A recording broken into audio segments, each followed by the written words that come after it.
Rajahmundry city నియోజకవర్గంలో తన నామినేషన్ను దాఖలు చేశారు టీడీపీ ఎమ్మెల్యే అభ్యర్థి ఆదిరెడ్డి వాసు. రాజమండ్రిలో కూటమి జెండా ఎగరడం ఖాయమని, భరత్ని చిత్తుగా ఓడిస్తామని సీఎం జగన్ రంగురాళ్లు వేయించుకున్న ప్రయోజనం లేదని విమర్శించారు. తిలక్ రోడ్ నుంచి కార్పొరేషన్ వరకు భారీ ర్యాలీ నిర్వహించారు. ఆయనకు మద్దతుగా టీడీపీ, జనసేన, బీజేపీ శ్రేణులు వేలాదిగా తరలి రావడంతో రాజమండ్రి సిటీ పసుపుమయంగా కనిపించింది. ఎమ్మెల్యే ఆదిరెడ్డి భవానీ, ఎమ్మెల్సీ ఆదిరెడ్డి అప్పారావు దంపతులు రాజమండ్రి ఎంపీ అభ్యర్థి పురంధేశ్వరి హాజరై ఆదిరెడ్డి వాసుకి మద్దతు తెలిపారు.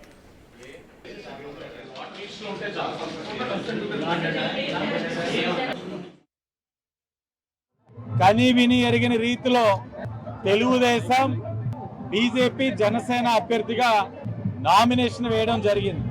మూడు పార్టీల యొక్క కార్యకర్తలు, నాయకులు వేలాదిగా, ఎవరు ఊహించని విధంగా వేలాదిగా వచ్చి ఈరోజు నామినేషన్ కార్యక్రమాన్ని విజయవంతం చేయడం జరిగింది. ఈ నియోజకవర్గమే కాదు, ఎక్కడెక్కడో నియోజకవర్గాల నుంచి కూడా వస్తా ఉన్నారు.